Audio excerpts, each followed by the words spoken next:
Salut à tous, très heureux de vous retrouver une fois de plus dans cette vidéo dans laquelle on va parler de Jean-Luc Mélenchon. Vous le savez, il n'en rate pas une. Nouvel épisode donc dans la saga des outrances insoumises. Rima Hassan, eurodéputée LFI, était entendue pendant plus de 11 heures par la police judiciaire de Paris. Motif, plusieurs plaintes pour menaces de mort et apologie du terrorisme. Notamment après un message adressé à l'eurodéputé François-Xavier Bellamy, la phrase qui a tout déclenché, ça ne va pas trop durer, en parlant du sommeil paisible de ceux qu'elle accuse de soutenir le régime génocidaire israélien.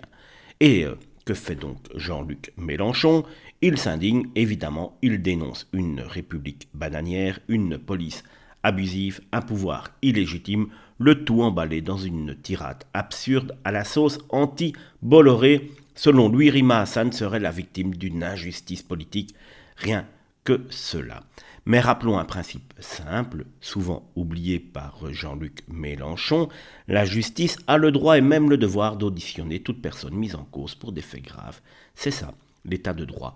Et non, ce n'est pas de la dictature, à moins, bien sûr, qu'on vive dans le monde imaginaire de Mélenchon où l'extrême gauche devrait être au-dessus des lois.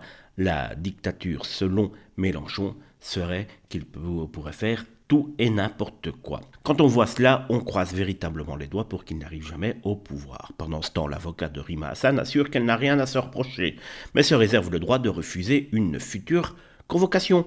Une façon bien étrange de clamer son innocence et de respecter la justice de son pays.